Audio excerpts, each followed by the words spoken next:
Hello मित्रांनो, welcome to study revolution. आज आपण 25 जुलै 2021चा द हिंदू बघतोय आणि तोही आपल्या मातृभाषेतून म्हणजे मराठीमधून. पहिल्यांदा आपल्या लेक्चरचं स्वरूप सांगतो, पहिल्यांदा आपण न्यूज डिस्कस करतो आणि त्यानंतर जे काही महत्त्वाचे एडिटोरियल आहेत ते आपण डिस्कस करण्याचा प्रयत्न करतो. चला तर मग स्टार्ट करूया. 25 जुलै 2021चा द हिंदू आपल्याला काय सांगतोय बघूया. पहिली न्यूज डिस्कस करण्यास सुरुवात करूया. So let start. पहिली न्यूज आहे मीराबाई चानू यांच्याशी रिलेटेड आणि आपलं टोकियो ऑलिम्पिकमध्ये अकाउंट उघडलेलं आहे सिल्वर मेडल. पहिलं सिल्वर मेडल वेट लिफ्टिंग या कॅटेगरीमध्ये, विशेष करून 49 kg कॅटेगरीमध्ये यांनी जिंकलेलं आहे. This is a very proud moment for all of us. So that's why I'm trying to discuss this news first, कारण ही खूप प्राऊड मुमेंट आपल्यासाठी, त्याच्यासाठी सुद्धा मी पहिल्यांदा ही डिस्कस करतोय न्यूज. आपलं टोकियो ऑलिम्पिक झाल्यानंतर आपल्याला खरं तर बघायचं आहे की किती मेडल आपल्याला मिळालेले आहेत आणि त्यामध्ये जगामध्ये कोणकोणत्या कंट्रीचा कितवी रँक आलेले आहे. विशेष करून पहिला 10 रँक त्याच्यामध्ये आपण बघणार आहोत एक्झामच्या दृष्टीतून. परंतु हे डिस्कस आपण करतोय ते proud moment, because of proud moment. 19 kg कॅटेगरीमध्ये वेट लिफ्टिंगमध्ये यांनी हे मेडल सिल्वर मेडल जिंकलेलं आहे. त्याच्यामध्ये गोल्ड मेडल गेले जिहुई, चायना मधली ही मुलगी, चायनाला गोल्ड मेडल त्याच्यामध्ये गेलेलं आपल्याला पाहाव्यास मिळते. समजते, ही पहिली खरं तर आपली आजची खूप महत्त्वाची आणि प्राऊड मुमेंट देणारी आपल्याला न्यूज आहे. त्यामुळे सिल्वर मेडल मिळवून टोकियो ऑलिम्पिकमध्ये आपलं इंडियाचं अकाउंट उघडलेलं आहे असं आपण म्हणू शकतो या न्यूजच्या अंतर्गत. मग आता याच्यातून मीराबाई चानू जी आहे ना, ती मणिपूर मधून बिलॉंग करते, मणिपूर या स्टेटमधून.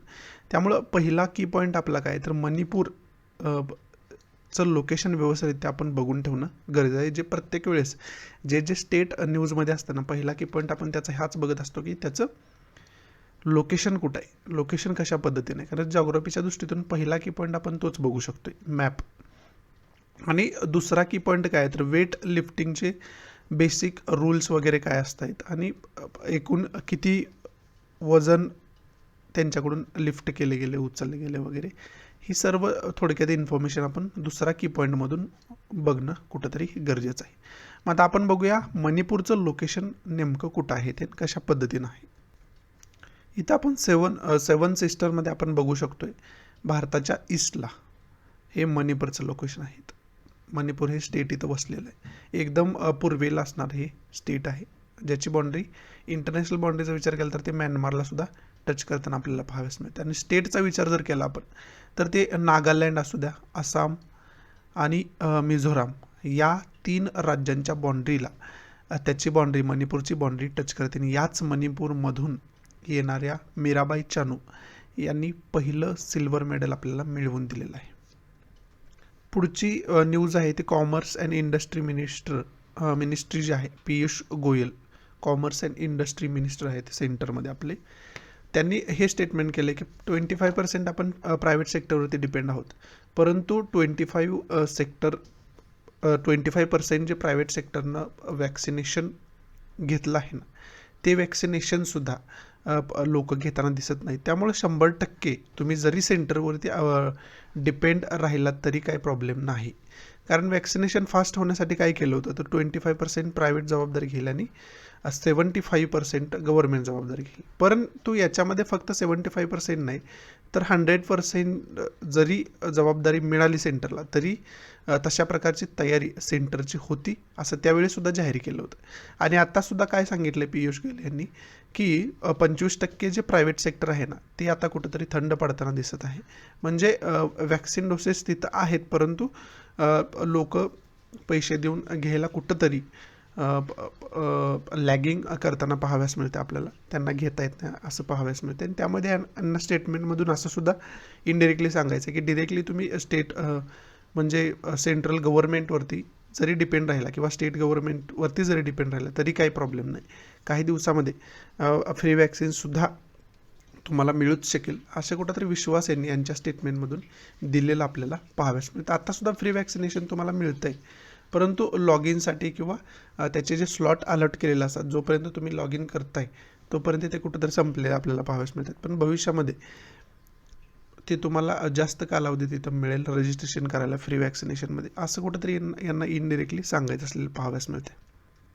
याच्या पुढची ही जी न्यूज आहे ती आपल्याला अफगाणिस्तानविषयी सांगणारी खरं तर विशेष म्हणजे न्यूज आहे. आणि अफगाणिस्तानमध्ये काय झालं तर तालिबानचं वर्चस्व वाढत असताना आपल्याला पाहाव्यास मिळते. बरोबर आहे. याच्या अगोदर आताचे अफगाणिस्तान गव्हर्नमेंट आहे ना, याच्या अगोदर 10-20 वर्षांपूर्वी जर आपण बघितलं असताना तर तिथं तालिबानचं सरकार होतं. आणि हे कशासाठी ओळखलं जात होतं तर टेररिस्ट ॲक्टिव्हिटीला आसरा देण्यासाठी ओळखलं जात होतं खरं तर.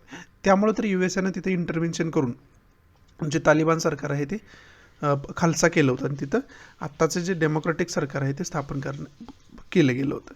परंतु आता तिथं USA तिथून बाहेर पडले, त्यामुळे आता तिथं तालिबानचं वर्चस्व पुन्हा एकदा वाढताना आपल्याला पाहाव्यास मिळते.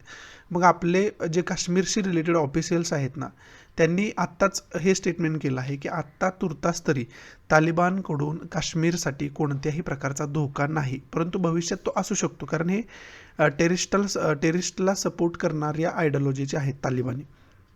आणि खरं तर जे तालिबान आहे ना ती टेररिस्ट ऑर्गनायझेशनच मानली जाते.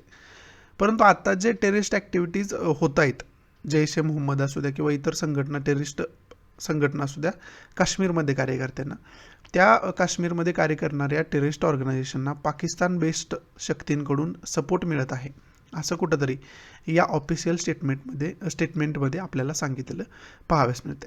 समजते. त्याच्यासाठी खरं तर ही न्यूज आपल्यासाठी इम्पॉर्टंट होती. आत्ताच न्यूजमध्ये काय होतं तर ड्रोन अटॅक न्यूजमध्ये होतं. 2 ड्रोन अटॅक झालेले आपल्याला पाहाव्यास मिळतात आणि दोन्हीही ड्रोन अटॅक नाकाम करण्यात आपण आत्तापर्यंत यशस्वी झालेलो आहेत. मग त्याच्यामुळं ड्रोन अटॅकशी संबंधित सुद्धा इन्फॉर्मेशन आपल्याला या न्यूजच्या अंतर्गत कुठंतरी असणं गरजेचं आहे.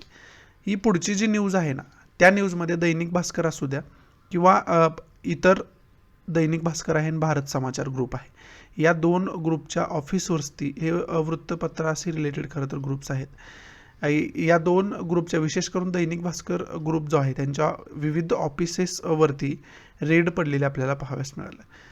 आणि ती रेड पडल्यानंतर आता ऑफिशियल स्टेटमेंट काय निघत आहे, या दोन्ही ग्रुपचं नाव न घेता हे स्टेटमेंट निघालं आहे की जवळजवळ 700 करोड आणि 200 करोडचा विचार केला तर 200 करोड अनअकाउंटेड ट्रान्झॅक्शन सापडलेले आहेत. आणि 700 करोडचे असे ट्रान्झॅक्शन्स आहेत की त्याचा वापर म्हणजे अशा प्रकारचे ट्रान्झॅक्शन म्हणजे व्यवहार केले गेलेत की जेणेकरून टॅक्स बुडवता यावा. समजते. त्याच्यामध्ये अमाऊंट मग 700 करोड आणि 200 करोड आपल्याला पाहाव्यास मिळते. याच्यामध्ये कोणत्याही कंपनीचं नाव घेतलं गेलं नाही, परंतु आता जी कारवाई झालेली आहे त्याच्यावरूनच कुठंतरी सांगितलेलं पाहाव्यास मिळते आपल्याला. समजते. आता याच्यातून की पॉईंट आपल्याला काय काढायचं आहे तर आपल्या भारतीय व्यवस्थेमध्ये इकॉनॉमीमध्ये टॅक्सचं महत्त्व काय आहे हे पहिल्यांदा आपल्याला बघणं गरजेचं आहे. आणि दुसरं महत्त्वाचं काय आहे तर आपली टॅक्सची रचना, कर गोळा करण्याची रचना कशा पद्धतीनं आहे. मग त्याच्यामध्ये डायरेक्ट टॅक्स आहे, इनडायरेक्ट टॅक्स आहे. इनडायरेक्ट टॅक्समध्ये GST विशेष करून येतं. मग ते GSTचा सुद्धा अभ्यास करून, गुड्स अँड सर्व्हिस टॅक्सचा सुद्धा अभ्यास करून आपल्याला ठेवणं कुठंतरी या न्यूजच्या अंतर्गत गरजेचं होऊन बसतं. पुढची न्यूज आहे ती दिल्ली गव्हर्नमेंटशी रिलेटेड न्यूज आहे. ही जी न्यूज आपण बघतोय ती न्यूज आहे दिल्ली गव्हर्नमेंटशी रिलेटेड. दिल्ली गव्हर्नमेंटचे जे डेप्युटी चीफ मिनिस्टर आहेत मनीष सिसोदिया यांनी हे सांगितलं आहे की तिथं पहिला प्रॉब्लेम काय मी सांगतो तुम्हाला. इलेक्टेड गव्हर्नमेंटपेक्षा लेफ्टनंट गव्हर्नरला जास्त पॉवर दिलेला आपल्याला पाहाव्यास मिळतात. म्हणजे यांना कोणताही ॲक्ट जरी पास करायचा झाला किंवा काही जरी करायचं झालं तर ते लेफ्टनंट गव्हर्नरच्या परमिशनशिवाय होत नाही. त्यामुळं ऑब्वियस काय आहे तर लेफ्टनंट गव्हर्नमेंटचं इंटरव्हेन्शन जास्त असल्यामुळं इलेक्टेड गव्हर्नमेंट जी आहे ना तिची पॉवर ॲटोमॅटिक कमी होताना आपल्याला पाहाव्यास मिळते. बरोबर आहे. आणि आता तशीच सिच्युएशन निर्माण झाल्यानंतर मनीष सिसोदिया यांनी हे सांगितलं आहे की लोकांनी निवडून दिलेलं गव्हर्नमेंटचं जर सरकार ऐकत नसेल आणि लेफ्टनंट गव्हर्नरची फायनल पॉवर असेल तर मग इलेक्टेड गव्हर्नमेंटचा काय उपयोग आहे किंवा इलेक्शन घेण्याचा मग काय उपयोग आहे. म्हणजे हे जे सरकारचा ॲटिट्यूड आहे तो कुठंतरी अनडेमोक्रेटिक आहे असं कुठंतरी यांना त्यांच्या स्टेटमेंटमधून म्हणायचं असलेलं आपल्याला पाहाव्यास मिळालं. त्यामुळं खरं तर ही न्यूज होती. मग याच्यातला आपल्याला की पॉईंट काय काय घ्यायचे आहेत तर पहिला आपल्याला की पॉईंट हा घ्यायचा आहे की नेमकं सिच्युएशन काय आहे दिल्लीमध्ये की लेफ्टनंट गव्हर्नरची पॉवर जास्त आहे आणि इलेक्टेड गव्हर्नमेंटची पॉवर कमी आहे किंवा त्यांच्या दोघांमध्ये वारंवार क्लॅश कोणत्या गोष्टींवर असतो. हा पहिला की पॉईंट आहे आणि हा खरं तर या न्यूजमधून येणारा एकमेव की पॉईंट आहे असं सुद्धा आपण म्हणू शकतोय. म्हणून याच्याविषयी डिटेल इन्फॉर्मेशन काढून ठेवणं कुठंतरी आपल्याला गरजेचं होऊन बसतं दिल्लीचा इश्यू जो आहे त्याच्यावरती. पुढची न्यूज आहे कर्नाटकशी रिलेटेड खरं तर न्यूज आहे ही. आणि विशेष करून तिथं आपल्याला पाहाव्यास मिळते की मोठ्या प्रमाणात सिच्युएशन कशी आहे तिथं. तर पुरासारखी सिच्युएशन मोठ्या प्रमाणात झालेली आपल्याला पाहाव्यास मिळते. कारण का तर मोठ्या प्रमाणात पाऊस पडतोय आणि विशेष करून कृष्णा रिव्हरचा इथं उल्लेख आला आहे. आणि त्यामध्ये विशेष करून पुरासारखी परिस्थिती झाली, लँडस्लाईड मोठ्या प्रमाणात होत आहे. त्यामुळं जवळजवळ आत्तापर्यंत 9 लोकांचा मृत्यू तिथं नोंद झालेला पाहाव्यास मिळते आपल्याला. आणि त्याच्यामध्ये एक कृष्णा रिव्हर आहे की जी मोठ्या प्रमाणात त्या रिव्हरमध्ये पुरासारखी परिस्थिती पाहाव्यास मिळते. आणि तिथंसुद्धा जवळजवळ 2 ते 3 लोक त्या पाण्यामध्ये वाहून गेलेले आपल्याला पाहाव्यास मिळतात. समजते मी. याच्याशी रिलेटेड आपल्याला पहिला की पॉईंट काय बघायचा आहे तर कर्नाटकचं लोकेशन व्यवस्थितरित्या बघून ठेवणं गरजेचं आहे आपल्याला. हा पहिला की पॉईंट. दुसरा की पॉईंट काय तर कृष्णा रिव्हरविषयी डिटेल इन्फॉर्मेशन विकिपीडियाच्या माध्यमातून आपल्याला बघणं गरजेचं आहे. या दोन्ही इन्फॉर्मेशन आपण आता इथंच बघून घेऊया व्यवस्थितरित्या. इथं आपण सॉरी पॉलिटिकल मॅपमध्ये आपण इथं बघू शकतो कर्नाटकचं लोकेशन. आणि त्याला टच करणारे राज्य कोणकोणते आहे तर गोवा आहे इथं छोटंसं दिसतं आपल्याला, छोटंसं राज्य. त्यानंतर खाली आहे केरळ, त्यानंतर तामिळनाडू आहे, आंध्र प्रदेश आहे, तेलंगणा आहे आणि त्याचबरोबर महाराष्ट्रसुद्धा आहे. एवढे राज्यांच्या बाउंड्री ज्या आहेत त्या कर्नाटकाला टच करताना पाहाव्यास मिळतात. आणि जर वेस्टला बघितलं तर अरेबियन सीची किनारपट्टी त्याला लाभलेली आहे, तीसुद्धा आपल्याला पाहाव्यास मिळते. समजते. आणि कृष्णा रिव्हरविषयी जर आपण बघायचं झालं तर कृष्णा रिव्हरविषयी डिटेल मॅप आपण इथं बघू शकतो. आणि त्याच्यामध्ये काय सांगितलं आहे तर महाबळेश्वरमध्ये खरं तर कृष्णा रिव्हर उगम पावते. आणि ती जाऊन कुठं मिळते तर बे ऑफ बेंगॉलला जाऊन मिळत असताना पाहाव्यास मिळते. आणि ती विशेष करून कोणकोणत्या राज्यातून जाते म्हणायचं झालं तर त्याच्यामध्ये महाराष्ट्र आहे, कर्नाटक आहे, तेलंगणा आहे, आंध्र प्रदेश आहे. समजते तुम्हाला. आणि महत्त्वाची ठिकाणं कोणकोणती वसलेली आहेत तर नरसोबा वाडी आहे, नागार्जुन कोंडा आहे, त्याचबरोबर विजयवाडा आहे, श्रीसल्ल्याम आहे, अमरावती आहे. ही महत्त्वाची शहरं म्हणू शकतो आपण किंवा ठिकाणं म्हणू शकतो की त्या किनारपट्टीवरती कृष्णा रिव्हरच्या किनारपट्टीवरती वसलेली पाहाव्यास मिळतात आपल्याला. समजते. पुढची पहिली जी न्यूज आहे ती विशेष करून तेलंगणाशी रिलेटेड न्यूज आहे. तेलंगणा आंध्र प्रदेशची म्हणू शकतो आपण. आणि विशेष करून श्रीसल्ल्याम जो रिझर्वॉयर आहे कृष्णा रिव्हरवर आहे खरं तर. आणि या रिझर्वॉयरमधलं जे पाणी आहे ते दोन राज्य समान प्रमाणात यूज करतात या किंवा याचं वाटप त्या 2 राज्यांमध्ये होतं असं आपण म्हणू शकतोय. ते 2 राज्य आहेत, तेलंगणा एक आहे आणि आंध्र प्रदेश एक आहे. आणि याच्यावरून त्यांच्या दोघांमध्ये मोठ्या प्रमाणात कधीकधी वादसुद्धा झालेला, शाब्दिक युद्धसुद्धा झालेलं आपल्याला पाहाव्यास मिळतं श्रीसल्यम रिझर्वॉयर जो आहे त्याच्यावरून. आणि तो विशेष करून अप्पर कृष्णा बेसिन्समध्ये आहे. म्हणजे विशेष करून तेलंगणाच्या हद्दीमध्ये हा श्रीसल्यम प्रोजेक्ट असलेला पाहाव्यास मिळतो. परंतु ज्यावेळेस तेलंगणा आणि आंध्र प्रदेश एक राज्य होतं आंध्र प्रदेश म्हणून 2014च्या अगोदर. 2014मध्ये खरं तर आंध्र प्रदेशमधून तेलंगणा हे राज्य वेगळं झालं आणि 2 राज्यांची निर्मिती झाली, आंध्र प्रदेश आणि तेलंगणा. तेलंगणा आणि आंध्र प्रदेश मिळून एकच राज्य अगोदर होतं, आंध्र प्रदेश त्याचं नाव होतं. समजते. मग त्यावेळेस त्याच्या अगोदरचा हा रिझर्वॉयर आहे ऑब्वियस आहे. आणि त्यावेळेस जे काय झालं आहे ना त्यावरून या रिझर्वॉयरमधलं पाणी दोन्ही बाजूचे शेतकरी जे आहेत किंवा लोक जे आहेत ते यूज करतील असं त्यांच्यामध्ये ठरलेलं आपल्याला पाहाव्यास मिळतं. त्या रिझर्वॉयरला या न्यूजमध्ये सांगितलं आहे की ओव्हरफ्लो जास्त होत आहे, जास्त प्रमाणात पाऊस झाल्यामुळं त्याची जी कॅपॅसिटी आहे त्याच्यापेक्षा जास्त पाणी त्याच्यामध्ये भरलेलं आपल्याला पाहाव्यास मिळतं असं या न्यूजमध्ये सांगितलेलं पाहाव्यास मिळतं आपल्याला. मग याच्यामधून पहिला की पॉईंट काय तर श्रीसल्ल्याम रिझर्वॉयरचं लोकेशन वगैरे व्यवस्थित आपण बघून ठेवणं गरजेचं आहे. आता एक ठिकाण आपण बघितलं होतं तर कृष्णा रिव्हरवरती, तेच श्रीसल्ल्याम जे ठिकाण होतं ना ते श्रीसल्ल्याम रिझर्ववरूनच आहे, त्यामुळे ते आपण ऑलरेडी बघितलं आहे. आणि दुसरं काय तर कृष्णा रिव्हरचा उगम काय, कोणकोणत्या राज्यातून जाते, कोणत्या समुद्राला जाऊन मिळते, कोणता धबधबा असला तर त्याच्याविषयी डिटेल इन्फॉर्मेशन विकिपीडियावरून काढून ठेवणं आपण गरजेचं होऊन बसतं. आणि कृष्णा रिव्हरचा मॅप वगैरे ऑलरेडी आपण आता बघून ठेवलेला आहे. दुसरी न्यूज आहे ती केरळाशी रिलेटेड न्यूज आहे. आणि केरळामध्ये मेट्रोलॉजिकल डिपार्टमेंटनं, इंडिया मेट्रोलॉजिकल डिपार्टमेंटनं येल्लो अलर्ट जाहीर केलेला आपल्याला पाहाव्यास मिळतं. कारण संडे म्हणजे आजसुद्धा तिथं मोठ्या प्रमाणात पाऊस होण्याची शक्यता असल्यामुळे तिथं कुठंतरी येल्लो अलर्ट जाहीर केलेला पाहाव्यास मिळतं. तर येल्लो अलर्ट काय आहे, रेड अलर्ट काय आहे, ग्रीन अलर्ट काय, याच्याविषयी आपण याच्या अगोदर पण बोललो आहे. मेट्रोलॉजिकल डिपार्टमेंटकडून जे अलर्ट जाहीर केले जातात ते अलर्टचं कोणकोणत्या कलरचं काय महत्त्व आहे हे आपण ऑलरेडी डिस्कस केले, आज पण डिस्कस करूया. हा तर खरं आपला आजचा महत्त्वाचा पॉईंट आहे, की पॉईंट. आणि दुसरं काय तर इंडिया मेट्रोलॉजिकल डिपार्टमेंटविषयी डिटेल इन्फॉर्मेशन आपण काढून ठेवणं विकिपीडियाच्या माध्यमातून गरजेचं आहे. मग या 2 पॉईंटविषयी आपण इथंच बघून घेऊया विशेष इन्फॉर्मेशन काय आहे याची. ती इथं विकिपीडियाच्या माध्यमातून आपण बघू शकतो. त्याच्यामध्ये ही फॉर्म म्हणजे स्थापना याची कधी झाली तर 1875ला स्थापना झाली. ही गव्हर्नमेंटल एजन्सी आहे. ज्युरिस्डिक्शन आहे गव्हर्नमेंट ऑफ इंडिया. हेडक्वार्टर दिल्लीमध्ये आहे, नवी दिल्लीमध्ये आहे. ॲन्युअल बजेट किती जाहीर केलं जातं याच्यासाठी तर 352 कोटी रुपये ॲन्युअल बजेट जाहीर केलं जातं याच्यासाठी. आणि हे कोणत्या मिनिस्ट्रीच्या अंतर्गत येतं तर हे union minister of earth and science याच्या अंतर्गत, या मिनिस्ट्रीच्या अंतर्गत खरं तर येतं. आणि याचं एम काय, ध्येय काय तर हवामानाचा अंदाज वर्तवणं. खरं तर हा पहिलं एम असलेलं याचं आपल्याला पाहाव्यास मिळतं की हवामानाचा अंदाज वर्तवण्यासाठी खरं तर याची स्थापना केली गेली होती. आणि त्याचबरोबर सिझमोलॉजी म्हणजे भूकंपासारखी जर सिच्युएशन निर्माण होणार असेल तर सिझमोलॉजीच्या दृष्टीतून सुद्धा इन्फॉर्मेशन देणं याचं ध्येय असलेलं पाहाव्यास मिळतं इंडिया मेट्रोलॉजिकल डिपार्टमेंट. ही याची बेसिक इन्फॉर्मेशन विकिपीडियाच्या माध्यमातून आपण बघितली.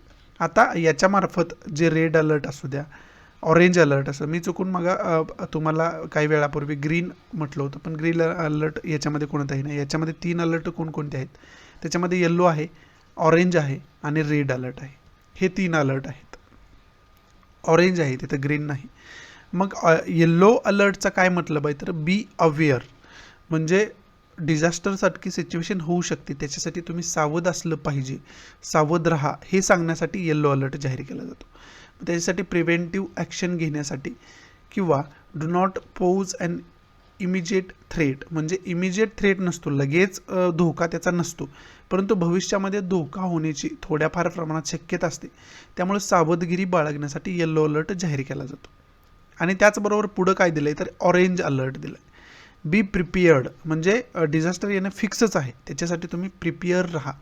पण ऑरेंज अलर्ट कधी असतो की तुम्हाला एवढा तुमच्या जीविताला किंवा प्रॉपर्टीला हानी लगेच होणार नाही असे सिच्युएशन असते, त्यावेळेस ऑरेंज अलर्ट जाहीर केला जातो.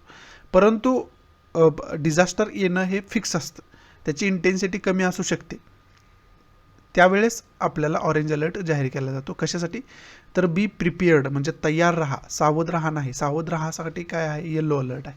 आणि तयारच राहा हे सांगण्यासाठी काय तर ऑरेंज अलर्ट आहे. आणि ज्यावेळेस आता तयार राहण्याच्या पुढची सिच्युएशन काय तर ॲक्शन घ्या आता. म्हणजे आता तुम्ही डिझास्टर येणं फिक्स आहे आणि त्याची इंटेन्सिटीसुद्धा जास्त आहे. आता तुम्ही सुरक्षित ठिकाणी स्थलांतरित व्हायला पाहिजे, तुमच्या प्रॉपर्टीचं रक्षण करायचं पाहिजे. आणि याच्यासाठी जी काय ॲक्शन आहे ना ती तुरंत घेणं गरजेचं असतं. त्यावेळेस आपल्याला रेड अलर्ट जाहीर केलेला पाहाव्यास मिळतो मेट्रोलॉजिकल डिपार्टमेंटकडून. आणि त्याचं मतलब काय तर टेक ॲक्शन म्हणजे ॲक्शन, तुरंत ॲक्शन घ्या ही सिच्युएशन असलेली आपल्याला पाहाव्यास मिळते. पुढची न्यूज आहे ती महाराष्ट्राची रिलेटेड खरं तर न्यूज आहे. महाराष्ट्रामध्ये सुद्धा मोठ्या प्रमाणात पाऊस वेगवेगळ्या ठिकाणी पाहाव्यास मिळतो आणि त्याच्यामध्ये आत्तापर्यंत जवळजवळ 112 मृत्यूची नोंद झालेली आपल्याला पाहाव्यास मिळते. बरोबर. आता रेनचा वारंवार उल्लेख होते, मग त्याच्यावरून आपल्याला काय करायचं आहे तर मान्सूनची निर्मिती कशा पद्धतीने होते हे अगोदर पण मी तुम्हाला ऑलरेडी सांगून बसलो आहे की मान्सूनची निर्मिती कशा पद्धतीने होते. तो जो मान्सूनच्या निर्मितीचा जॉग्राफीचा टॉपिक आहे ना तो परफेक्ट आपण खरं तर करून ठेवणं या न्यूजच्या दृष्टीतून गरजेचं होऊन बसतं. बरोबर आहे. त्याची निर्मिती कशी होते हे सर्व इन्फॉर्मेशन आपल्याला असायला पाहिजे. कोणकोणत्या राज्यामध्ये कधी मान्सून पोचतो, त्याचा कालावधी काय आहे हे डिटेलमध्ये त्या टॉपिकमध्ये दिलेलं आहे. जर तुम्ही 11th NCERT फिजिकल जॉग्राफीची जर बघितली ना तर तरी तुम्हाला त्याच्यामध्ये मान्सूनचा एक सेपरेट टॉपिक दिलेला आहे, त्याच्यामध्ये डिटेल इन्फॉर्मेशन तुम्हाला याची 100% काढता येईल. त्यामुळं कुठल्याही सोर्समधून तुम्ही इन्फॉर्मेशन काढणं गरजेचं आहे. सोर्स कोणताही असू द्या, डझंट मॅटर, पण तुम्ही इन्फॉर्मेशन टोटल काढणं खरं तर गरजेचं आहे. त्याची एक शॉर्ट नोट बनवून ठेवणं गरजेचं आहे. आणि ज्यावेळेस आता अशा न्यूज येत आहेत ना त्यावेळेस मग ते जे तुम्ही नोट्स काढले त्याची रिव्हिजन करणं कुठंतरी गरजेचं होऊन बसतं. पुढची न्यूज आहे जे सुप्रीम कोर्टाचे फॉर्मर जज म्हणजे माजी जज जे आहेत जस्टिस मदन बी लोकूर यांनी चिंता व्यक्त केलेली पाहाव्यास मिळाली. कारण का UAPAचा चुकीचा वापर होताना पाहाव्यास मिळतो असं त्यांचं इनडायरेक्टली मत असलेलं पाहाव्यास मिळते. अनलॉफुल ॲक्टिव्हिटी प्रिव्हेन्शन ॲक्ट ज्याला आपण म्हणतो, अनलॉफुल ॲक्टिव्हिटीज प्रिव्हेन्शन ॲक्ट याच्या अंतर्गत खरं तर भरपूर लोकांवरती. त्याच्यामध्ये विशेष करून कोण कोण आहेत, तर ॲक्टिव्हिस्ट्स आहेत वेगवेगळे, त्याचबरोबर जर्नलिस्ट आहेत, सिव्हिल सोसायटी मेंबर्स आहेत वेगवेगळे, जे समाजासाठी कार्य करताना पाहाव्यास मिळतात. त्यांच्यावरती UAPA वारंवार लावलेला आपल्याला पाहाव्यास मिळतोय. त्याचा लॉंग फॉर्म आहे अनलॉफुल ॲक्टिव्हिटी प्रिव्हेन्शन ॲक्ट. मग त्याच्यावरती यांनी चिंता व्यक्त केली की त्यांच्या फॅमिलीवरती मानसिक त्रास त्यांच्या जो फॅमिलीला सहन करावा लागतोय त्याच्याविषयी यांनी खरं तर चिंता व्यक्त केलेली पाहाव्यास मिळते. म्हणजे काय आहे, तर एखाद्या ॲक्टिव्हिस्टवरती UAPA लागला तर त्याला अरेस्ट होते आणि त्यानंतर समजा 2-3 वर्षामध्ये जर कोर्टाने जाहीर केलं की हा जो व्यक्ती आहे तो निर्दोष आहे, परंतु त्या 2-3 वर्षात त्याच्या फॅमिलीला, त्याला स्वतःला जो त्रास झाला आहे तो त्रास भरून निघत नाही ना, जरी निर्दोष मुक्तता केली तरी. आणि विशेष करून समाज माध्यमांनी जो त्याच्यावरती ठपका लावला आहे अनलॉफुल ॲक्टिव्हिटीजमध्ये संलिप्त आहे म्हणून वगैरे, तो ठपका कोण काढू शकत नाही ना त्याच्यानंतर. मग त्याच्याविषयीच खरं तर चिंता यांनी व्यक्त केलेली आपल्याला पाहाव्यास मिळते. समजते त्याची सांगणारा ही न्यूज आहे. मग त्याच्यातनं पहिला पॉईंट आपल्याला काय घ्यायचा आहे, तर डिटेल इन्फॉर्मेशन UAPA विषयी आपण बघून ठेवणं गरजेचं आहे, जो की विशेष करून देशद्रोहाच्या गुन्ह्यासाठी वापरला जातो, अनलॉफुल ॲक्टिव्हिटी प्रिव्हेन्शन ॲक्ट. त्यानंतर दुसरी महत्त्वाची गोष्ट काय आहे, तर सेक्शन 124A विषयी आपण एक वेगळं लेक्चर बनवून ठेवले ऑलरेडी. हा काय आहे, तर देशद्रोहाचा गुन्हा आहे, सेडिशन लॉ ज्याला आपण म्हणतो, त्याच्याविषयी आपण वेगळं लेक्चर बनवून ठेवलेलं आहे. कारण हा सुद्धा जास्त न्यूजमध्ये असतो, कारण याचा सुद्धा जास्त प्रमाणात गैरवापर होताना आपल्याला दिसतोय. आणि विशेष करून 124A तुमच्यावर लागला ना तर तुम्हाला अनबेलेबल वॉरंट आहे, म्हणजे तुमचे बेलसुद्धा होत नाही. आणि विशेष करून हा कशासाठी, देशद्रोहाच्या गुन्ह्यासाठी. म्हणजे तुमच्यावर 124A लागला म्हणजे जवळजवळ जाहीर झालं की तुम्ही देशद्रोही कृत्य करत आहात. आणि तो 124A सुद्धा जास्त न्यूजमध्ये होता, त्यामुळं त्याच्यावरती मी एक वेगळं सेडिशन लॉ म्हणून एक वेगळं लेक्चर मराठीमधून बनवले. ते सुद्धा तुम्ही जाऊन व्यवस्थितरित्या त्याचासुद्धा अभ्यास करून ठेवा, कारण तो सुद्धा, हे जे कलम आहे ना ते सुद्धा जास्त न्यूजमध्ये असतं इंडियन पिनल कोडचं, त्यामुळं ते सुद्धा आपल्याला खरं तर अभ्यासणं गरजेचं होऊन बसतं. त्याची डिस्क्रिप्शन बॉक्समध्ये मी लिंक पण देईन, त्यामुळं तुम्हाला ते सापडणं सोपं होऊन जाईल. पुढची न्यूज आहे ती काश्मीरशी रिलेटेड आहे. विशेष करून काश्मीरचा जो उत्तर भाग आहे, बंदीपुरा म्हणून ओळखला जातो, तिथं 3 अतिरेकींना मारण्यात आपल्या मिलिटरीला यश आलेलं पाहाव्यास मिळते. समजते, ती सांगणारी खरं तर ही न्यूज असलेली आपल्याला पाहाव्यास मिळते. पुढची न्यूज आहे USA जे सेक्रेटरी आहेत अँटनी ब्लिंकन, हे जवळ जुलै 27पर्यंत भारतामध्ये पोहोचताना आपल्याला दिसते. म्हणजे जुलै 27पर्यंत ते भारतामध्ये येतील असे शक्यता आहे. आणि त्याच्यामध्ये विशेष करून काल पण हे न्यूज आलं होतं की अँटनी ब्लिंकन आणि आपले जे एक्सटर्नल अफेअर मिनिस्टर आहेत S जयशंकर आणि प्राईम मिनिस्टर नरेंद्र मोदी यांच्यामध्ये नेमकी चर्चा काय होईल. मग त्याच्यामध्ये अनेक गोष्टी बोलल्या जातात. त्याच्यामध्ये आजच्या न्यूजमध्ये काय सांगितलं की ह्युमन राईट विषयी ते बोलतील असं सांगितलं. आणि कालच्या न्यूजमध्ये सांगितलं होतं की अफगाणिस्तानमध्ये काही इश्यू चाललेला आहे त्याच्यावरती बोलतील. त्याचबरोबर क्वाडशी रिलेटेडसुद्धा काहीतरी त्यांच्याकडून बोललं जाईल असं सांगितलं जात होतं त्या न्यूजमध्ये. मग आता हे 3 इश्यू तर आहेतच, परंतु ज्यावेळेस ही मीटिंग होईल, 2 दिवसाची व्हिजिट आहे त्यांची इंडियाला, त्याच्यामध्ये काय चर्चा होती ते झाल्यानंतरच खरं तर आपल्याला कन्फर्ममध्ये सांगता येईल. त्यामुळे आत्ता तुर्तास आपण याच्यातून की पॉईंट हा काढू शकतो की इंडिया USA रिलेशनशिप कशा पद्धतीचं आहे हे आपण बघून ठेवणं गरजेचं आहे. त्याचबरोबर दुसरा की पॉईंट काय, तर अफगाणिस्तानमध्ये इंटरनल पॉलिटिक्स कशा पद्धतीनं चालू आहे हे सुद्धा आपण बघून ठेवणं गरजेचं आहे. म्हणजे तालिबानचा आणि अफगाणिस्तान गव्हर्नमेंटच्या मिलिटरीचा काय नेमका क्लॅश चाललेला आहे अफगाणिस्तान गव्हर्नमेंट आणि तालिबानमध्ये, याचीसुद्धा हिस्ट्री आपल्याला कुठंतरी माहिती असणं गरजेचं आहे. पुढची न्यूज आहे ती ओडिसाशी रिलेटेड न्यूज आहे. ओडिसामध्ये जी शिक्षण पद्धती आहे, म्हणजे विशेष करून जी मुलं लहान आहेत ना ती आपल्याला ओडिसाची बॉर्डर पार करून झारखंडच्या हद्दीत जाऊन इंटरनेट कनेक्शनसाठी खरं तर त्यांना ओडिसाची बॉर्डर पार करून झारखंडमध्ये जाऊन अशा ठिकाणी बसावं लागते की ज्या ठिकाणी इंटरनेट कनेक्शन म्हणजे इंटरनेटची रेंज येईल, जेणेकरून ते शिक्षण घेऊ शकतील. अशा प्रकारचा प्रवास त्यांना वारंवार करावा लागतोय असं सांगणारी ही खरं तर न्यूज आहे. म्हणजे इंटरनेट प्रॉब्लेम आहे, त्यामुळे शिक्षणामध्ये, ऑनलाईन एज्युकेशनमध्ये किती प्रॉब्लेम येतोय हे सांगणारं खरं तर ही न्यूज असलेली आपल्याला पाहाव्यास मिळते. मग याच्यातून पहिला आपल्याला की पॉईंट काय घ्यायचा आहे, तर पहिला की पॉईंट घ्यायचा आहे डिजिटल इंडिया हा जो प्रोग्राम आहे सर्व लोकांना डिजिटली कनेक्ट करणं म्हणजे ऑब्वियस आहे इंटरनेट सर्वांना कनेक्ट करणं, परंतु त्याच्यामध्ये कुठंतरी इंडिया अयशस्वी होताना आपल्याला काही क्षेत्रामध्ये दिसतोय. मग डिजिटल इंडिया प्रोग्राम काय, त्याच्याविषयी डिटेल इन्फॉर्मेशन असायला पाहिजे. दुसरं महत्त्वाचा पॉईंट काय तर ओडिसाचं आणि झारखंडचं लोकेशन व्यवस्थितरित्या आपण बघून ठेवणं कुठंतरी गरजेचं आहे.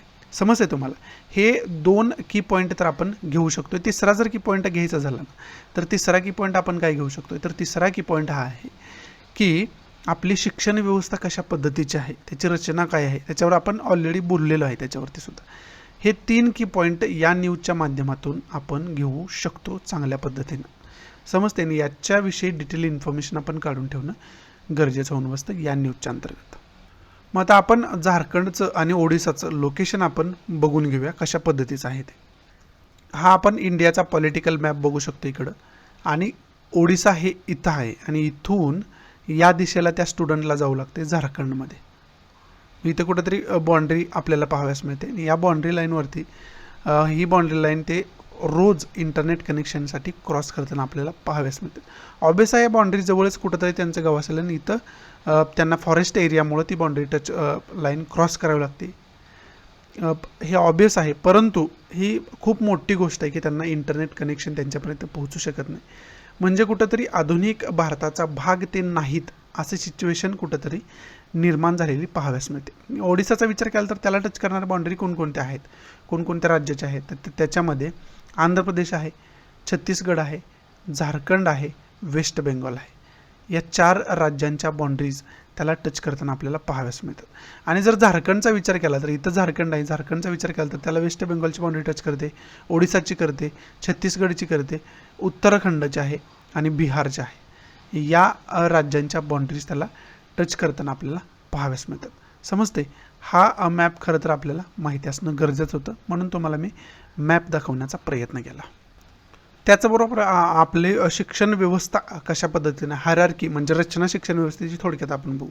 पहिल्यांदा काय असतं, पहिल्यांदा प्री नर्सरी असतं, त्यानंतर किंडर गार्डन असतं, त्याच्यामध्ये LKG UKG वगैरे असतं. तुम्ही शाळा लहान मुलांचे बघितले असेल त्यावेळेस तुम्हाला समजलं असेल.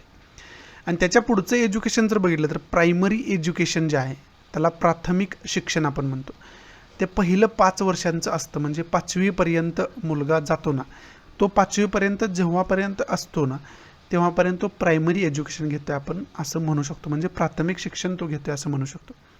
5वी नंतरची पुढची 3 वर्षे जी आहेत, 5वी नंतरची पुढची 3 वर्षे जी आहेत 8वीपर्यंतची, त्याला आपण म्हणू शकतो अप्पर प्रायमरी एज्युकेशन. त्याला इथं म्हटलं गेलं आहे अप्पर प्रायमरी एज्युकेशन, म्हणजे उच्च प्राथमिक शिक्षण हे 8वीपर्यंत असतं.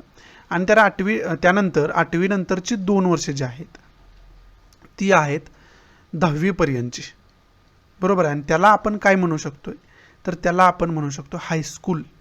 त्याला आपण काय म्हणू शकतोय, हायस्कूल. आणि हे 3 प्रकार म्हणजे 10वीपर्यंतचं जे एज्युकेशन येतं ते आपलं आहे बेसिक एज्युकेशन.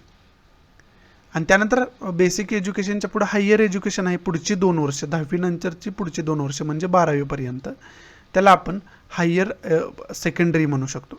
हायर एज्युकेशन नाही, हायर सेकंडरी म्हणू शकतो 12वीपर्यंत.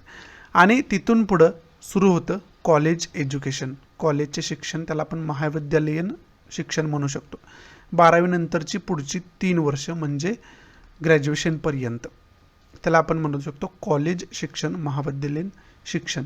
आणि त्याच्यानंतरचं जे शिक्षण पुढं ग्रॅज्युएशन नंतरचं शिक्षण तुमचं जे काय आहे ना ते पुढं आहे हायर लेवल एज्युकेशन. समजते तुम्हाला?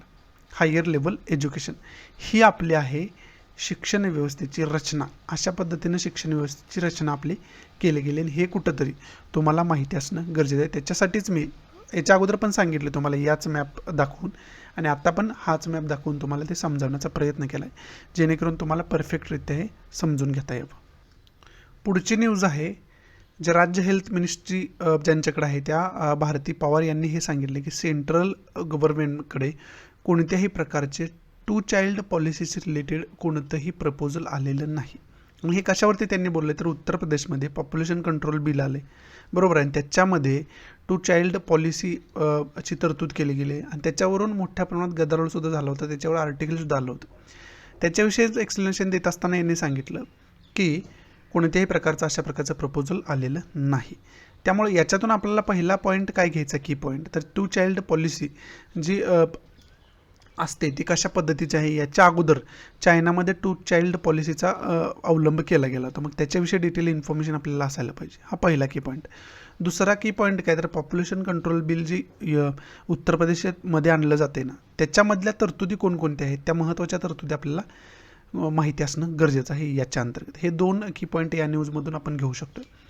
पुढची जी न्यूज आहे ती पुढची न्यूज आहे, गुरुपौर्णिमे दिवशी नरेंद्र मोदींनी एक स्पीच दिलं आणि त्याच्यामध्ये विशेष करून त्यांनी गौतम बुद्धांचा उल्लेख त्याच्यामध्ये केलेला पाहावयास मिळाला. आणि त्याच्यामध्ये विशेष करून काय केलं, तर गौतम बुद्धांनी ज्या शिकवण दिल्या होत्या ना, त्या शिकवणींचा उल्लेख त्याच्यामध्ये करण्यात आला. त्याच्यामध्ये मग साम्यक दृष्टी असू द्या, साम्यक कृती असू द्या, साम्यक दर्शन असू द्या, साम्यक आचरण असू द्या, अशा प्रकारचे जे त्यांनी शिकवण दिलेली आहे ना, ती शिकवणीचा उल्लेख त्याच्यामध्ये त्यांनी केलेला आहे. त्यामुळं ती शिकवण जी आहे, त्यांनी जे पाथ दिलेले आहेत आपल्याला, जे त्यांनी जे वेज सांगितले आहेत, ते किती वेज आहेत, त्याच्यामध्ये काय काय सांगितलेलं आहे, त्याचे डेफिनेशन काय आहे. आता साम्यक कृती म्हटलं तर त्याची काय डेफिनेशन त्यांनी दिलेली आहे, त्याच्यामध्ये त्यांनी काय शिकवण त्याच्या आधारे दिलेली आहे, त्या संबंधी आपल्याला सर्व अभ्यास करून ठेवणं गरजेचं आहे. बुद्धा पिरियड तर बघणं गरजेचं आहे. आता की पॉईंटच्या नुसार सांगतो तुम्हाला. पहिला की पॉईंट आपल्याला बघायचा तर बुद्धांविषयी जी काय प्राचीन इतिहास आहे त्यांचा, तो टोटल आपल्याला माहिती असणं गरजेचं आहे. समजते. दुसरा की पॉईंट काय, त्यांनी ज्या शिकवणी दिलेल्या आहेत ना, त्याचा टोटल अभ्यास आपल्याला असणं गरजेचं आहे. समजते. त्यामुळे सर्वच त्यांनी मोदींनी जो जो काय उल्लेख केला आहे त्याच्यामध्ये, साम्यक कृती असू द्या, साम्यक आचरण असू द्या, साम्यक दर्शन असू द्या, हे काय काय त्यांनी सांगितले ना, तेवढं सर्व आपल्याला माहिती असणं गरजेचं आहे. म्हणजे एकंदरीत त्यांची जी शिकवण आहे ती आपल्याला व्यवस्थितरित्या माहिती असणं गरजेचं आहे. समजते तुम्हाला. त्यामुळं खरं तर ही महत्त्वाची न्यूज आहे असं मी म्हणू शकतो आज. त्यामुळे हे 2 की पॉईंट व्यवस्थितरित्या करून ठेवा. नसेल तर तुम्ही ज्यावेळेस एन्शियंट हिस्ट्री बघणार आहात ना, त्यावेळेस बुद्धा पिरियड असू द्या किंवा जैनिझम चा पिरियड असू द्या, तो तुम्हाला परफेक्ट करूनच ठेवायचा आहे. त्यामुळे आत्ता न्यूजमध्ये तोपर्यंत आत्ता परफेक्ट करा. ज्यावेळेस तुम्ही प्राचीन इतिहास बघणार आहात, एन्शियंट हिस्ट्री बघणार आहात, त्यावेळेससुद्धा तुम्हाला ते करावंच लागणार आहे. त्यामुळं त्यावेळेस ज्यावेळेस तुम्ही कराल ना, तेव्हा तुमची चांगल्या पद्धतीने रिव्हिजन होईल. जर आजच तुम्ही बुद्धा पिरियड करून ठेवला, तर आत्ताच्या न्यूजनुसारच तुम्ही बुद्धा पिरियड व्यवस्थितरित्या करून ठेवला तर. पुढची पहिली जी न्यूज आहे ती G20 समिट्स रिलेटेड खरं तर न्यूज आहे. G20ची क्लायमेट मीट झालेली पाहावयास मिळाली आणि त्याच्यामध्ये कन्क्लुजन स्पीचमध्ये इंडियाकडून सांगण्यात आलं की ज्या डेव्हलपिंग कंट्रीज आहेत की ज्यांच्याकडून मिड सेंचुरीचा कालावधी मागितला जातोय, म्हणजे जवळजवळ 2050चा कालावधी मागितला जातोय. कशासाठी, तर ग्रीन हाऊस गॅस एमिशन्स जे आहे, ग्रीन हाऊस गॅसचं एमिशन्स आहे उत्सर्जनाचं, ज्याच्यामुळं प्रदूषण मोठ्या प्रमाणात होतं. ग्लोबल वॉर्मिंग मोठ्या प्रमाणात वाढतं, म्हणजे हवामानाचं तापमान मोठ्या प्रमाणात वाढतं. त्यामुळं नेचरला खूप वर्स्ट परिणाम भोगावे लागतात. त्याच्यासाठी इंडियानं काय केलं, तर ग्रीन हाऊस गॅस एमिशन्स जे आहे ती कमी करण्यासाठी इंडिया तत्पर आहे. पॅरिस ॲग्रीमेंटसुद्धा साईन केलेलं आपल्याला माहिती आहे इन्व्हायरमेंटशी रिलेटेड. मग त्याच्यामध्ये काय डेव्हलपिंग कंट्रीज जे आहेत ना, विकसनशील कंट्रीज आहेत, त्यांचं मत असं आहे की मिड सेंचुरीपर्यंतचा कालावधी देण्यात यावा, म्हणजे जवळजवळ 2050पर्यंतचा कालावधी देण्यात यावा. कशासाठी, तर झिरो एमिशन्स करण्यासाठी, म्हणजे ग्रीन हाऊस गॅसचं झिरो उत्सर्जन पर्यंत आम्हाला जर पोहोचायचं असेल तर 2050पर्यंतचा कालावधी देण्यात यावा. आणि त्याच्यावरती इंडियानं काय सांगितलं, तर हे जे स्टेटमेंट आहे त्यांच्याकडून केलं गेलं किंवा मागणी केली गेली ती इनॲडिक्वेट आहे, म्हणजे चुकीचे आहे असं कुठंतरी इनडिरेक्टली इंडियाला म्हणायचं होतं. ते इंडियानं त्या स्पीचमध्ये बोललेलं आपल्याला पाहावेस मिळालं. समजते. मग याच्याशी रिलेटेड आपल्याला पहिला की पॉईंट आपल्याला घ्यायचा आहे. G20 विषयी डिटेल इन्फॉर्मेशन आपल्याला असायला पाहिजे, हा पहिला की पॉईंट. दुसरा आपला की पॉईंट काय, तर ग्रीन हाऊस गॅस विषयी सायंटिफिक इन्फॉर्मेशन आपल्याला असायला पाहिजे. GHG ज्याला आपण म्हणतो, त्याच्याविषयी सायंटिफिक इन्फॉर्मेशन आपल्याला असायला पाहिजे. हा दुसरा की पॉईंट. तिसरा की पॉईंट काय, तर हे आहे कशाशी, इन्व्हायरमेंटशी रिलेटेड. मग त्याच्यामुळं पॅरिस ॲग्रीमेंटसुद्धा न्यूजमध्ये येतो. मग पॅरिस ॲग्रीमेंटविषयी डिटेल इन्फॉर्मेशन आपल्याला असायला पाहिजे. समजते तुम्हाला. आणि तिसरा की पॉईंट काय आहे, तर वॉटर पोल्युशन असू द्या, एअर पोल्युशन असू द्या, याच्यासाठी इंडियानं आत्तापर्यंत कोणकोणत्या स्कीम्स वगैरे बनवल्या जर असतील ना, तर त्या स्कीम्सविषयी डिटेल इन्फॉर्मेशन आपल्याला असायला पाहिजे. कोणते प्रोग्राम बनवले असतील तर त्या प्रोग्रामविषयी आपल्याला डिटेल इन्फॉर्मेशन असायला पाहिजे. फॉर एक्झाम्पल स्वच्छ भारत प्रोग्राम आहे, बरोबर आहे. मग त्याच्याविषयी सुद्धा डिटेल इन्फॉर्मेशन असायला पाहिजे. असे जे प्रोग्राम असतात ना त्याच्याविषयी डिटेल इन्फॉर्मेशन आपल्याला असायला पाहिजे. आणि चौथा की पॉईंट काय तर ग्लोबल लेवलला अशा प्रकारचे एअर पोल्युशन असू द्या, वॉटर पोल्युशन असू द्या, इन्व्हायरमेंट सिक्युरिटीसाठी जी काही पावलं वर्ल्ड लेवलला उचलले गेलेले आहेत ना त्याच्याविषयी सुद्धा डिटेल इन्फॉर्मेशन आपल्याला असायला पाहिजे. समजते तुम्हाला. पुढची जी महत्त्वाची न्यूज आहे ती पुढची न्यूज आहे ओडिसाशी रिलेटेड खरं तर न्यूज आहे. ओडिसामध्ये विशेष करून एलिफंट आढळतात, हत्ती आढळतात. आणि तिथं आता एक आणखी केस पाहाव्यास मिळाली ज्याच्यामध्ये करंट लागल्यामुळे हत्तीचा मृत्यू झाला आहे. आणि जवळजवळ एप्रिलपासून ही पाच एलिफंट अशा पद्धतीनं मृत्युमुखी पडलेले आपल्याला पाहाव्यास मिळतात. त्यामुळं हे खूप कन्सर्नची आणि कन्सर्न घेण्यासारखी गोष्ट आहे असं या न्यूजमध्ये सांगण्यात आलेलं आहे. मग त्याच्यामध्ये आता पहिला की पॉईंट काय आहे तर धनकर डिव्हिजन फॉरेस्ट ऑफिशियलने सांगितले धनकर डिव्हिजन्सच्या. मग याच्यामध्ये पहिला की पॉईंट आहे ओडिसामध्ये महत्त्वाचे फॉरेस्ट कोणकोणते आढळतात हे डिटेलमध्ये आपण अभ्यास करून ठेवणं गरजेचं आहे, बरोबर आहे. हा पहिला की पॉईंट. दुसरा की पॉईंट काय तर ओडिसाचं लोकेशन कशा पद्धतीचं आहे ते लोकेशन आपण बघून ठेवणं मॅपच्या दृष्टीतून गरजेचं होऊन बसतं. हा दुसरा की पॉईंट. तिसरा आपला महत्त्वाचा की पॉईंट काय आहे तर भारतामधल्या कोणकोणत्या फॉरेस्टमध्ये कोणकोणत्या राज्यांमध्ये एलिफंट आढळतात, हत्ती आढळतात ते आपल्याला माहिती असणं गरजेचं आहे. कोणकोणते फॉरेस्ट हत्तींसाठी रिझर्व केलेले आहेत वगैरे वगैरे सर्व माहिती असायला पाहिजे, बरोबर आहे. आणि त्याचबरोबर जगामध्ये कुठं कुठं हत्तींची वस्ती आहे, कुठं कुठं हत्ती आपल्याला आढळतात, कोणकोणत्या क्षेत्रामध्ये, कोणकोणत्या खंडांमध्ये, कोणकोणत्या देशांमध्ये, कोणकोणत्या फॉरेस्टमध्ये, हे सर्व आपल्याला जागतिक लेवलला सुद्धा माहिती असणं कुठंतरी गरजेचं होऊन बसतं या न्यूजच्या अंतर्गत. समजते तुम्हाला.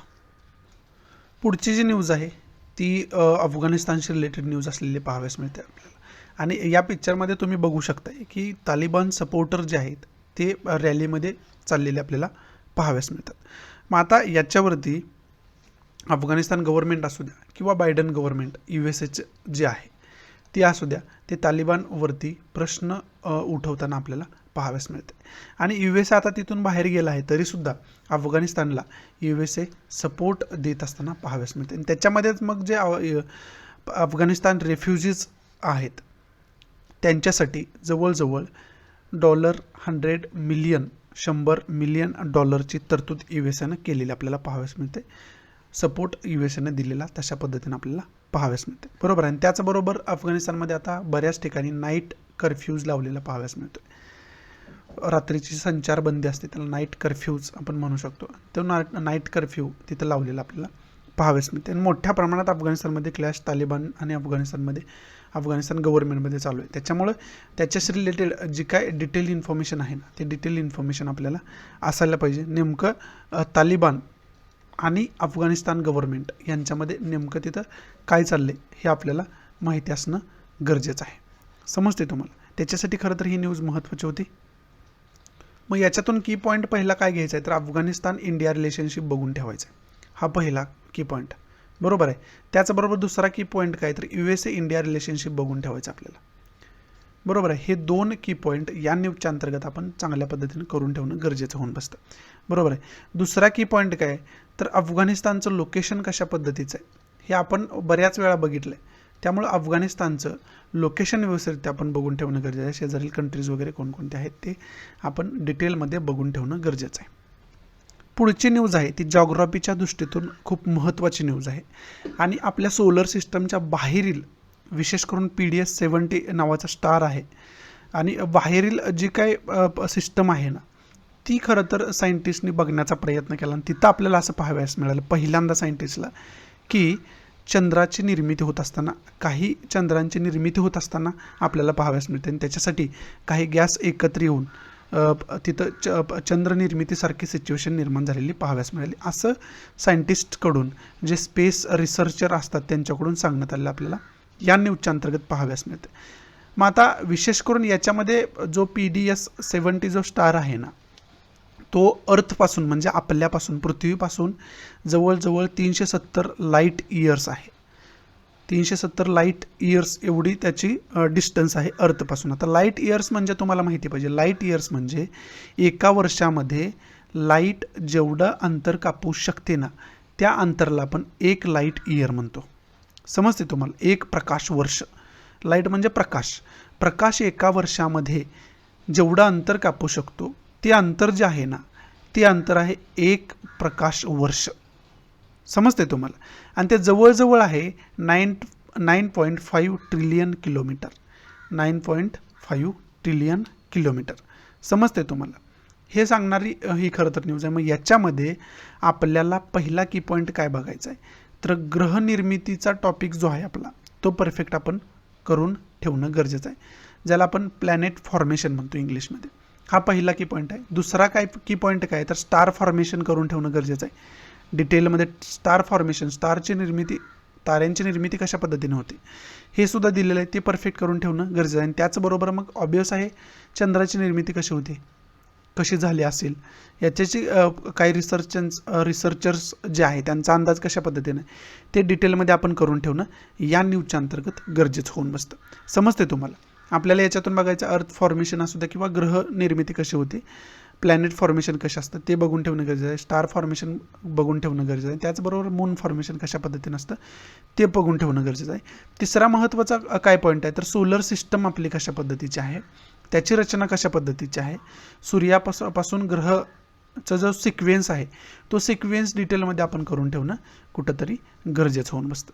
बरोबर आहे? स्पेसचा जर टॉपिक तुम्ही बघितला ना जॉग्राफीमधला, तरी तुम्हाला हे सगळं परफेक्ट होऊन जाईल. समजते तुम्हाला? एवढं की पॉईंट आपण याच्या अंतर्गत घेऊ शकतो. आणि संडेला खरं तर सायंटिफिक इन्फॉर्मेशनच एखादी चांगल्या पद्धतीची असते, आर्टिकल कोणतंही महत्त्वाचं नसतं. त्यामुळं ही जी सायंटिफिकदृष्ट्या ही जी न्यूज आहे ना, ती आपल्यासाठी खूप महत्त्वाची आहे जॉग्राफीच्या दृष्टीतून विशेष करून. त्यामुळे स्पेसचा जो जॉग्राफीचा टॉपिक आहे, स्पेस, अवकाश, तो टॉपिक आपल्याला खरं तर परफेक्ट करून ठेवणं या न्यूजच्या अंतर्गत गरजेचं होऊन बसते. हे जे पेज आहे ना, हे खरं तर आपण जे आठवड्याभरात बघितलं आहे ना, त्याची रिव्हिजन आहे असं आपण म्हणू शकतो. प्रत्येक संडेला अशा प्रकारचं पेज असतं. आठवड्याभरामध्ये जे काय मुद्दे गाजले ना, ते याच पेजमध्ये देण्याचा प्रयत्न करतात. हे त्याच्यामध्ये आता काय सांगितले, what are the surveillance laws in India, हे खरं तर कशाविषयी बोलत आहेत, पेगासस विषयी बोलतात. याच्यावरती वेगळे लेक्चरसुद्धा मी ऑलरेडी बनवून ठेवले, त्याची लिंक डिस्क्रिप्शन बॉक्समध्ये दिली आहे ऑलरेडी मी. पेगासस विषयी बोललं जाते, म्हणजे स्पाय करण्यासाठी जे स्पायवेअर आहे त्याला पेगासस स्पायवेअर म्हणतो. स्पाय करण्यासाठी म्हणजे नजर ठेवण्यासाठी, जासूसी करण्यासाठी, हेरगिरी करण्यासाठी. त्याच्यासाठी मग भारतामध्ये कोणकोणते ॲक्ट्स आहेत हे याच्यामध्ये डिस्कस करण्याचा प्रयत्न केला. त्याच्यामध्ये मग टेलिग्राफ ॲक्ट मी तुम्हाला बघून ठेवायला सांगितलं होतं ऑलरेडी, तो टेलिग्राफ ॲक्ट एक आहे. दुसरं काय आहे, नवीन IT rule, information technology rule 2021चे जे आलेले आहेत ना, ते नवीन 2021चे जे रूल काय आहेत ते डिटेलमध्ये आपण बघून ठेवणं गरजेचं आहे. आणि त्याच्यावरती मी नवीन 2021चे जे रूल आहे त्याच्यावरती वेगळे लेक्चर बनवले, त्याची लिंक मी डिस्क्रिप्शन बॉक्समध्ये ऑलरेडी दिले. त्यामुळे याच्यावरती आपण ऑलरेडी डिस्कस करून बसलेलो आहोत. म्हणजेच काय आहे, तर रिव्हिजन आहे. इंडियामध्ये काय काय लॉ आहेत ते डिटेलमध्ये आपण बघून ठेवणं गरजेचं आहे. आणि याच्या पुढं जाऊन जर बघायचं असेल ना, तर इंडियन पिनल कोड असू द्या किंवा CRPC असू द्या, क्रिमिनल प्रोसिजर कोड, याच्यामध्ये काय तरतुदी दिल्या आहेत ते सुद्धा आपण बघून ठेवणं याच्या अंतर्गत गरजेचं होऊन बसतं. समजते तुम्हाला? पुढचं जर इथं शेजारी बघितलं ना थोडं, तर ब्रेक्झिट विषयी बोललं गेलं. आणि ब्रेक्झिट विषयी ऑलरेडी आपण बोलून बसलो आहे. कालच्याच न्यूजपेपरमध्ये डिटेलमध्ये अजून सांगितलं तुम्हाला. त्याच्या अगोदरच्या परवाच्या न्यूजपेपरमध्ये तुम्हाला डिटेलमध्ये मॅपच्या दृष्टीतून सुद्धा ब्रेक्झिट काय आहे, ब्रिटन कशा पद्धतीने 2016मध्ये त्याच्यातून बाहेर पडलं ना, आता त्याला कोणत्या परिस्थितीला सामोरं जावं लागतं. ब्रिटन म्हणजे युनायटेड किंगडम, UK, त्याला आता कोणत्या परिस्थितीला सामोरं जावं लागतं याच्याविषयी डिटेल आपण डिस्कशन ऑलरेडी करून बसलो आहे ब्रेक्झिटविषयी. त्यामुळे आता ब्रेक्झिटविषयी तुम्ही जर अगोदरचे लेक्चर बघितले नसतील तर त्या अगोदरचे लेक्चर, विशेष करून कालचं किंवा परवाचं लेक्चर द हिंदूचं तुम्ही बघितलं तर तुम्हाला आर्टिकल पुरतं तेवढा पोर्शन जर बघितलं तर तुम्हाला ते परफेक्ट समजून जाईल. त्याच्यामध्ये मग मी तुम्हाला खाली द हिंदू प्लेलिस्टची लिंकसुद्धा दिली, त्याच्यावरती तुम्ही जाऊन बघू शकता. कोणत्याही डेटचं तुम्हाला लेक्चर बघायचं असेल तर ते प्लेलिस्टमध्ये गेला तर सिक्वेन्सने ते दिलेलं आहे ऑलरेडी. पुढचं आहे कॉपरेटिव्हशी रिलेटेड जी मिनिस्ट्री आहे 97वी घटना दुरुस्ती, याच्याविषयी डिटेल आपण काल पण बोललो आहे आणि त्याच्या अगोदर पण बोललो आहे. 97वी घटना दुरुस्ती आता अनकॉन्स्टिट्युशनल सुप्रीम कोर्टानं ठरवलेली आहे. 97वी घटना दुरुस्ती समजते. त्याच्यामध्ये काय केलं गेलं होतं, 9B जो पार्ट आहे घटनेचा तो वाढवण्यात आला होता. 9B हा नवीन पार्ट ॲड करण्यात आला होता आणि ती सांगणारी खरं तर 97वी घटना दुरुस्ती होती, परंतु ती सुप्रीम कोर्टानं अनकॉन्स्टिट्युशनल म्हणजे घटनाबाह्य ठरवलेली म्हणजे रद्द केली 97वी घटना दुरुस्ती. मग त्याच्याविषयी डिटेल इन्फॉर्मेशन आपण ऑलरेडी डिस्कस करून बसलो आहे. कोऑपरेटिव्ह सोसायटी हा स्टेटचा सब्जेक्ट आहे, स्टेट लिस्टमध्ये येतो. मग तो त्याच्यावरती कायदा करण्याचा, रूल करण्याचा सेंट्रल गव्हर्नमेंटपेक्षा स्टेटला जास्त अधिकार आहे. बरोबर आहे. प्राथमिक अधिकार कोणाला आहे? स्टेटला आहे. याच्याविषयी डिटेल इन्फॉर्मेशन आपण बघून बसलो ऑलरेडी. बरोबर आहे. त्याच्यावरती मी काय इन्फॉर्मेशन तुम्हाला याच्या अगोदर सांगितली. तर 3 प्रकारच्या लिस्ट आहेत आपल्या भारतीय राज्यघटनेमध्ये.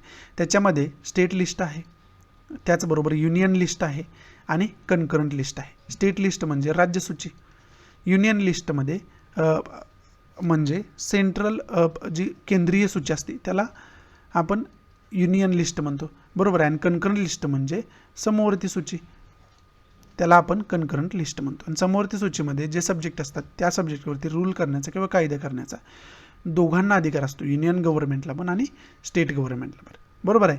ह्याच्याविषयी सुद्धा आपण डिटेल इन्फॉर्मेशन बघितले. कालचं परवाचं जरी लेक्चर तुम्ही 2 दिवसाचं बघितलं द हिंदूचं, तरी तुम्हाला ते परफेक्टरित्या समजून जाईल की याच्यामध्ये मी काय काय बोललो होतो ते समजते तुम्हाला. त्यामुळं खरं तर आत्ता काय करायचं आहे तुम्ही, हे आपण रिव्हिजनचं पेज समजून ती जे अगोदर तुम्ही नोट्स काढलेले आहेत ना, त्याची रिव्हिजन खरं तर करणं गरजेचं आहे. आणि हे the spy who came in for the phone म्हणजे हे टोटल NSO ग्रुपनं जो डेव्हलप केला आहे पेगासस स्पायवेअर, तो पेगासस स्पायवेअरविषयी डिटेल इन्फॉर्मेशन आपल्याला असायला पाहिजे, जे की मी ऑलरेडी याच्यावरती लेक्चर बनवून ठेवले. त्याची डिस्क्रिप्शन बॉक्समध्ये लिंक दिली आहे तुम्हाला, ते टोटलमध्ये तुम्ही बघून घेऊ शकता. इस्रायल बेस्ड NSO ग्रुप नावाची कंपनी, तिनं हा खरं तर पेगासस स्पायवेअर डेव्हलप केलेला आहे. समजते तुम्हाला. पुढं एक चार्ट आपल्याला बघायला मिळतो आणि त्याच्यामध्ये मीराबाई चानू जिनं आत्ताच सिल्वर मेडलनं भारताचं अकाउंट ऑलिम्पिकमध्ये उघडलेलं आपल्याला पाहाव्यास मिळते. त्याच्याविषयी थोडी माहिती आहे, ती माहिती आपल्याला बघणं खरं तर गरजेचं आहे. तिचं एज जे आहे ते 26 वर्ष एज आहे आत्ता.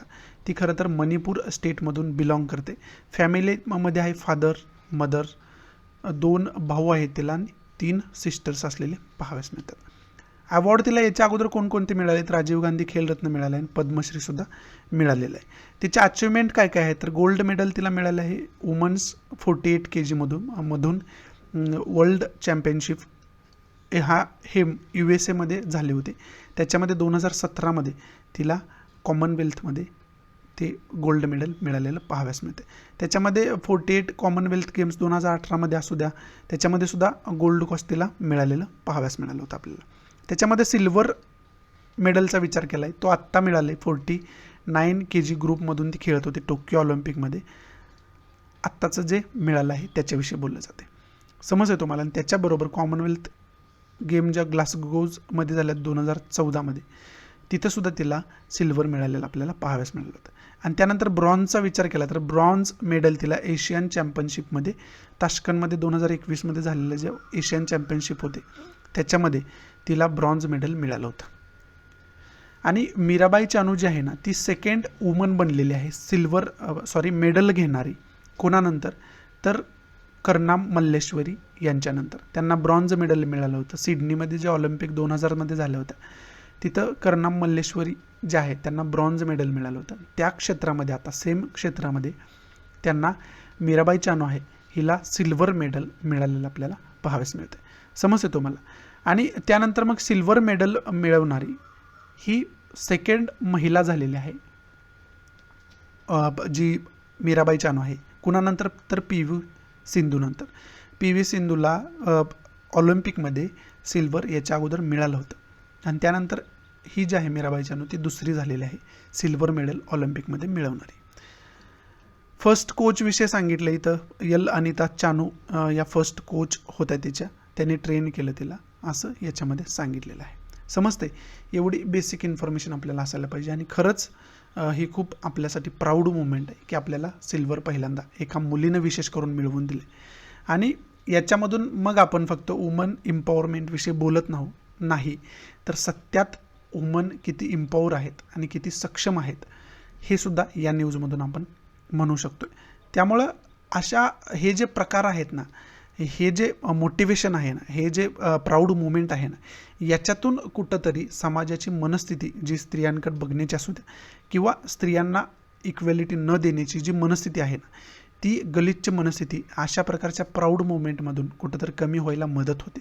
त्यामुळं खरं तर याच्या दुसऱ्या अँगलनं जर आपण विचार केला तर ही खरंच खूप सगळ्यांसाठी प्राऊड मुवमेंट आहे.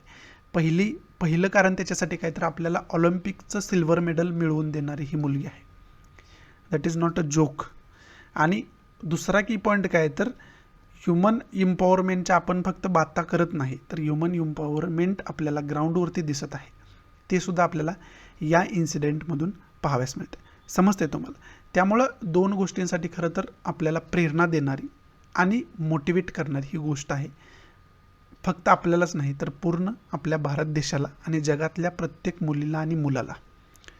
त्याच्यासाठी खरं तर ही महत्त्वाची गोष्ट आहे. आणि विशेष करून जर तुम्ही मणिपूरचा उल्लेख केला तर मणिपूर राज्य हे किती मागास आहे आपल्याला माहिती आहे.